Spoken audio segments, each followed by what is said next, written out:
बात करेंगे मंडी और कुल्लू क्षेत्र में गत वर्ष 30 जून को आई भीषण प्राकृतिक त्रासदी को पूरा एक साल बीत जाने के बाद भी सराज विधानसभा क्षेत्र के हालात बदहाल बने हुए हैं, जिसे लेकर पूर्व मुख्यमंत्री एवं नेता प्रतिपक्ष जयराम ठाकुर ने प्रदेश सरकार की कार्यप्रणाली पर तीखे प्रहार किए। जयराम ठाकुर ने सरकार पर गंभीर इल्जाम लगाते हुए कहा कि मुख्यमंत्री सुखविंदर सिंह सुक्खू को आपदा प्रभावितों की कोई चिंता ही नहीं है।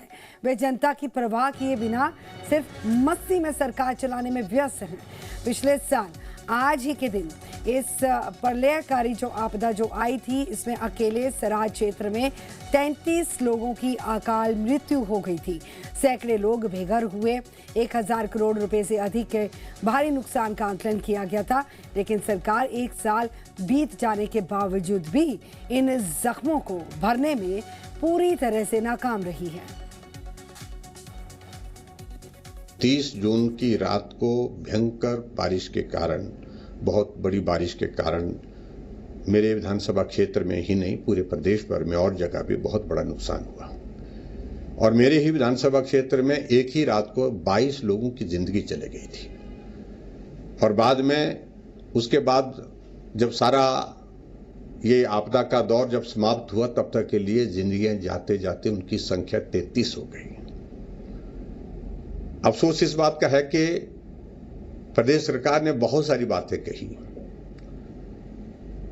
लेकिन एक साल बीतने के बावजूद भी वस्तुस्थिति क्या है वहां पर, क्या जिन लोगों के घर चले गए थे, बह गए थे, क्या उनके घर बन गए? जो पानी की स्कीमें, सड़कें जो टूट गई थी, क्या वो बहाल हो गई? सब अस्थायी रूप से पूरा चल रहा है। पानी की स्कीमें 150 करोड़ रुपए की वर्षा स्कीम, 2 स्कीम जो है, जो 28-30 पंचायतों को कवर करती है, अभी तक भी एक साल बीतने के बावजूद रिस्टोर नहीं हो पाई है। तो जयराम ठाकुर ने सरकार पर कड़ा हमला किया है। उन्होंने कहा है कि आपदा में जान गंवा देने वाले लोगों के प्रति भावभीनी श्रद्धांजलि उन्होंने व्यक्त की और सरकार पर तीखे शब्दी वार करते हुए कहा कि एक साल का वक्फा जो है वो बीत चुका है, लेकिन बावजूद इसके सरकार की तरफ से कोई संजीदगी इस मसले को लेकर नहीं दिखाई गई है। आज भी इन जख्मों को भरने में सरकार ने कोई गंभीरता नहीं दिखाई। सरकार, सीएम सुक्खू जो है वो सरकार मस्ती में चलाते हुए नजर आए हैं।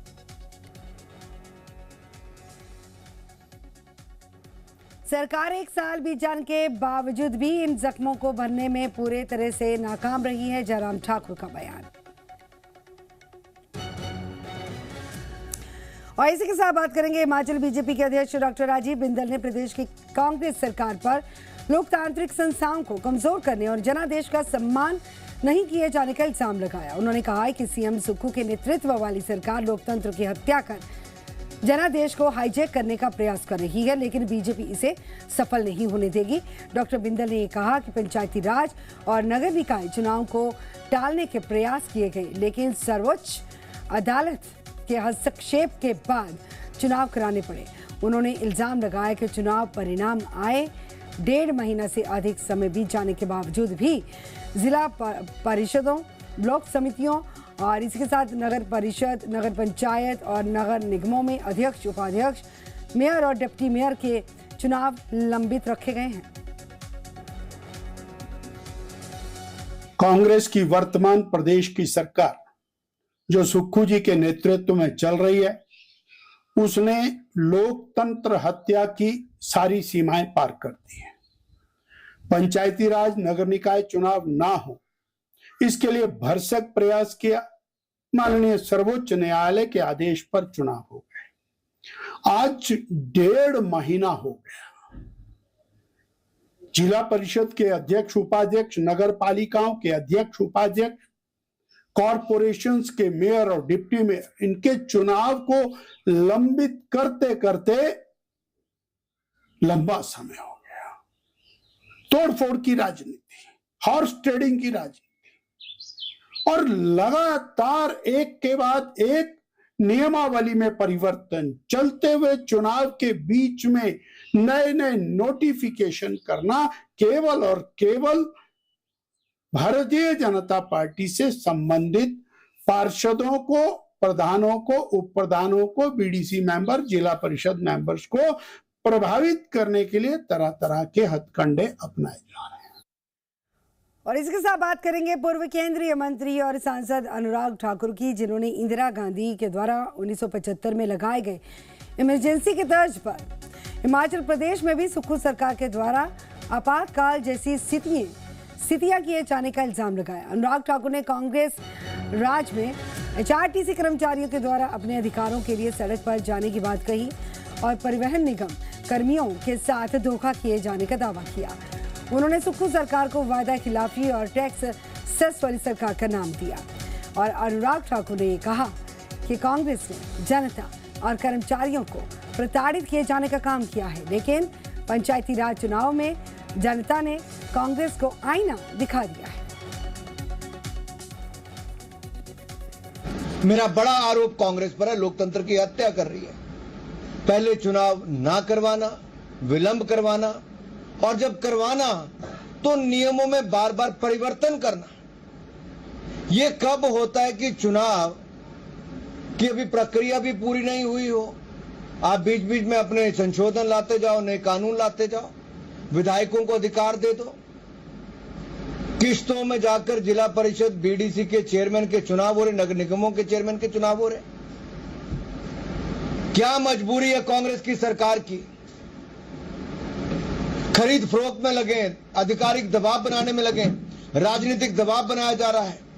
अरे आप चुनाव नहीं जीत पाई, कांग्रेस पार्टी बुरी तरह हार हुई है। इस चुनावों में कांग्रेस का सुपड़ा साफ हुआ एक तरह से।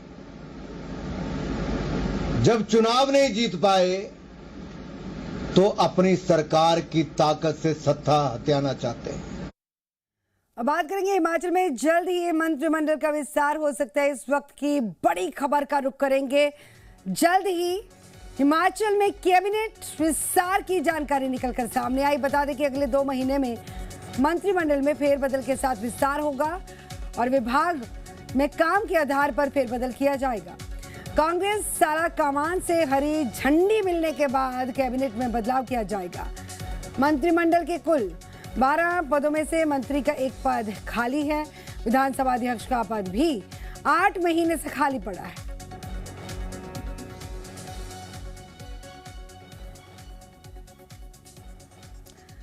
और इसके साथ बात मानसून की करेंगे। बात करेंगे हिमाचल प्रदेश में 30 जून को आखिरकार मानसून ने दस्तक दे दी है। मौसम विज्ञान केंद्र शिमला के वैज्ञानिक संदीप शर्मा ने इस बारे में जानकारी दी। उन्होंने बताया कि इस बार मानसून सामान्य से करीब 1 सप्ताह की देरी से प्रदेश में पहुंचा है। सामान्यतः मानसून 22 जून के आसपास शिमला पहुंच जाता है और 24 और 25 जून तक पूरे प्रदेश को कवर कर लेता है, लेकिन इस साल 30 जून तक ही ये प्रदेश के कुछ हिस्सों में पहुंच पाया है, कुछ ही हिस्सों में पहुंच पाया है। उन्होंने बताया कि फिलहाल शिमला, कुल्लू, लाहौल स्पीति के कई ऐसे क्षेत्र हैं, सिरमौर के कुछ इलाके हैं, कांगड़ा के बड़ा भंगाल क्षेत्र है और इसके साथ शिमला ज़िले के आसपास के हिस्से हैं जहां पर मानसून एक्टिव हो चुका है। वहीं पर नारकंडा के साथ शिमला के ऊपरी क्षेत्र जो हैं चंबा, किन्नौर, सोलन, बिलासपुर, हमीरपुर और अन्य क्षेत्रों में ज़िलों में भी अगले 2 से 3 दिनों के भीतर मानसून पहुंचने की संभावना है। मौसम की परिस्थितियां अनुकूल हैं और जल्द ही पूरा प्रदेश मानसून की चपेट में होगा।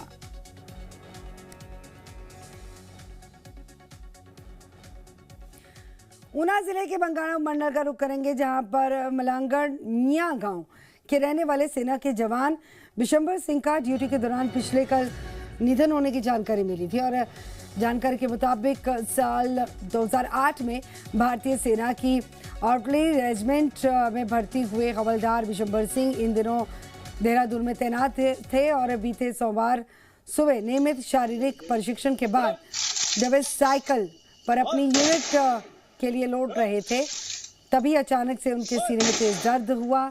साथ ही जवान उन्हें तुरंत आर्मी अस्पताल ले गए, जहां पर डॉक्टर ने उन्हें मृत घोषित किया। आज जैसे ही देहरादून से बिशंबर सिंह का पार्थिव शरीर जो है उनके पैतृक गांव में पहुंचा तो पूरा इलाका गमगीन हो गया। बिशंबर सिंह अपने पीछे पत्नी, 2 बच्चे छोड़ चुके हैं, 2 छोटे बच्चे हैं, बेटे हैं और बड़ा बेटा जो है वह 11 साल का है, जबकि छोटा बेटा अभी महज 6 महीने का है।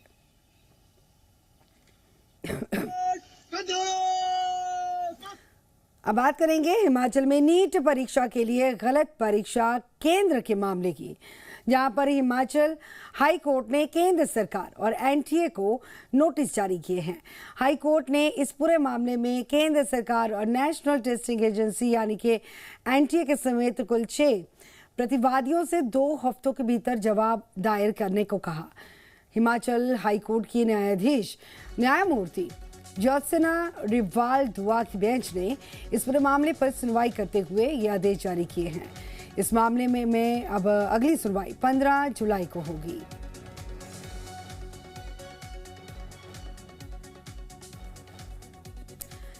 नाहन का रुख करेंगे, जहां पर कई ऐसी समस्याएं हैं जिनसे वार्ड नंबर 3 की जनता जूझने के लिए मजबूर हो चुकी है। सड़कों पर सीवरेज का गंदा पानी बहता है। सफाई व्यवस्था को लेकर भी सवाल उठाए गए हैं। ऐतिहासिक स्थल हाथी कब्र पर नशेड़ी डेरा जमाए बैठे हैं। मौके पर नवनिर्वाचित नगर परिषद अध्यक्षा उपमा दीवान पहुंची तो कार्यकारी अधिकारी संजय कुमार ने कार्रवाई का भरोसा भी दिया।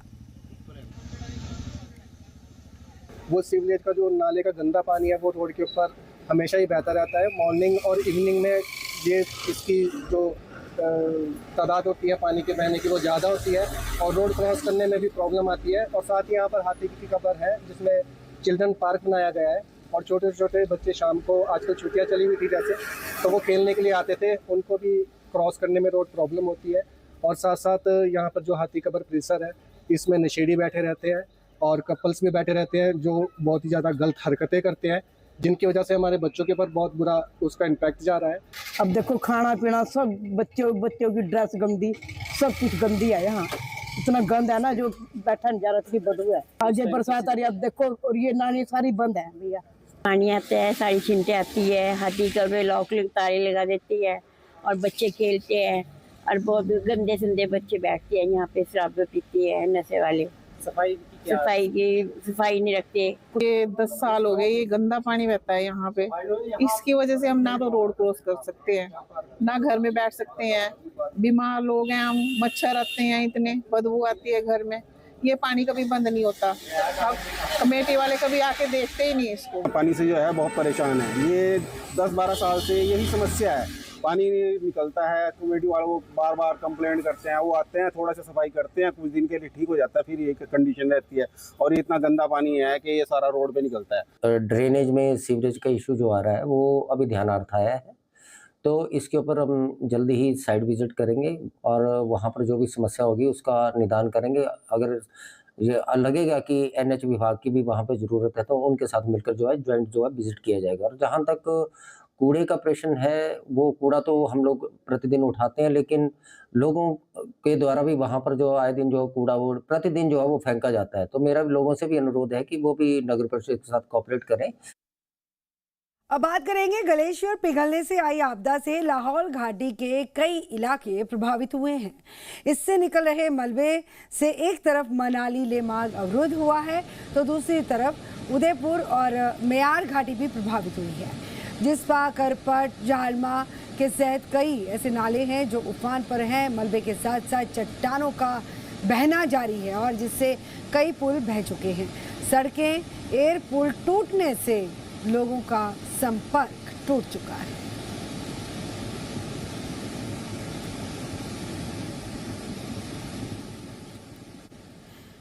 लाहौल के झालमा नाले का रुख करेंगे, जहां पर जो बाढ़ की स्थिति आई तो आम जनजीवन के साथ साथ एक नवविवाहित जोड़े की खुशियों पर भी भारी असर पड़ा। शादी के बाद घर लौट रहे दुल्हा दुल्हन और बारातियों को बीच रास्ते में ऐसी चुनौतियों का सामना करना पड़ा जिसे वे शायद जिंदगी भर नहीं भूल पाएंगे।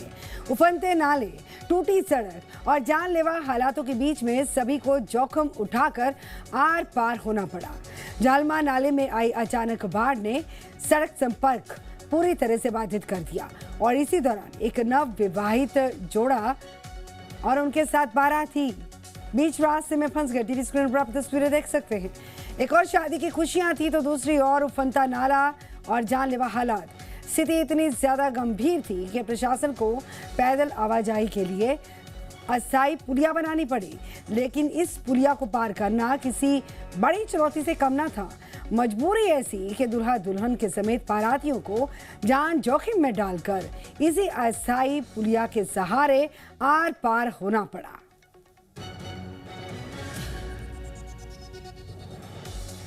अब बात करेंगे एआईसीसी के राजीव गांधी पंचायती राज संगठन की तरफ से मंगलवार को शिमला के रिज मैदान पर लोकतंत्र बचाओ सत्याग्रह का आयोजन किया गया।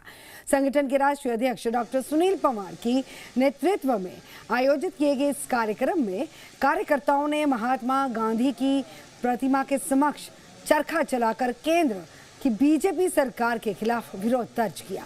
संगठन देश भर में लोकतंत्र बचाओ सत्याग्रह अभियान चला रहा है और इससे पहले चरण में राज्य स्तर पर कार्यक्रम आयोजित किए गए हैं और इसी क्रम में शिमला में यह सत्याग्रह आयोजित हुआ। आज हम सब राजीव गांधी पंचायती राज संगठन के साथी, जो कि निर्णय हमने 12 तारीख को दिल्ली के जंतर मंतर पे लिया था कि ये सत्याग्रह जब हमने 12 तारीख दिल्ली जंतर मंतर पे लिया, उसके बाद इलेक्शन कमीशन ऑफ इंडिया के सामने हम भूख हड़ताल के लिए गए तो हमारे सारे साथियों को पुलिस के द्वारा अरेस्ट किया गया, देर रात छोड़ा गया और तभी हमने संकल्प लिया कि देश के हर राज्य के अंदर हम पहले राज्य स्तर के ऊपर सत्याग्रह करेंगे और उसके बाद पूरे देश में हर जिला स्तर के ऊपर राजीव गांधी पंचायती राज संगठन के साथी इस सत्याग्रह को लेके जाएंगे और इस चरखे की जो खनक है वो निश्चित तौर पे गांव-गांव के अंदर जाएगी। बात करेंगे कुल्लू क्षेत्रीय अस्पताल में मृतका मंजू शर्मा की मौत मामले की, जिसमें जो धरना प्रदर्शन किया जा रहा है आज दूसरे दिन में दाखिल हुआ, जहां पर प्रदर्शनकारी अपनी मांगों को लेकर भूख हड़ताल पर बैठे। टीवी स्क्रीन पर आप तस्वीरें देखिए जरा। वहीं पर विभिन्न राजनीतिक दलों के लोगों का भी प्रदर्शनकारियों को समर्थन मिला। प्रदर्शनकारी लगातार आरोपी डॉक्टर और नर्स के निलंबन की मांग को लेकर प्रोटेस्ट कर रहे हैं। हालांकि बीते दिन पूरे दिन भर तक लगातार जो प्रदर्शन चला और शाम को जिला प्रशासन की तरफ से गठित कमेटी की रिपोर्ट आने का आश्वासन मिलने का वादा किया गया। उसके बाद प्रदर्शनकारी जरूर धरने से हटे, लेकिन सामाजिक कार्यकर्ता और कुछ लोग मिलकर अभी भी ढालपुर के क्षेत्रीय अस्पताल में प्रदर्शन पर बैठे हुए हैं। भूख हड़ताल पर बैठे लोगों का ये कहना है कि जब तक दोषी डॉक्टर पर उचित कार्रवाई नहीं की जाती तब तक वे ऐसे ही प्रोटेस्ट करते रहेंगे। आज हमारा अमरनाथ अनशन का दूसरा दिन चला है और हमारी मांगे वही है जो चिकित्सकीय लापरवाही की वजह से, डॉक्टर अनु की वजह से और कुछ 2 नर्सों के नाम हैं जिनकी बदतमीजियों की वजह से मंजू शर्मा की जान चली गई है। उस पर निष्पक्ष कार्रवाई प्रशासन स्वास्थ्य विभाग करे, इसलिए हम यहाँ दूसरा दिन हमारा चल पड़ा है। ये बहुत दुखद घटना है कि मंजू शर्मा की यहाँ पर डॉक्टरों की लापरवाही के कारण मृत्यु हुई है। जैसे ही हमें इस घटना का पता चला था तो वैसे ही हमने सीएमओ और व्यक्तिगत रूप से मिलकर के मेडिकल सुप्रिटेंडेंट से बात की थी, लेकिन उसके बाद हमने देखा कि सरकार बिल्कुल भी गंभीर नहीं है। मैं कल जैसे मुझे पता चला कि भाई सरकार इस पर कोई भी जांच नहीं कर रही है, मैंने माननीय मुख्यमंत्री जी को पत्र लिख करके उच्च स्तरीय न्यायिक जांच की मांग की। मैंने कहा कि आप तुरंत इस मामले में हस्तक्षेप कीजिए। ये अब सीएमओ एमएस कुछ करने वाले नहीं है, कुल्लू का प्रशासन कुछ करने वाला नहीं है।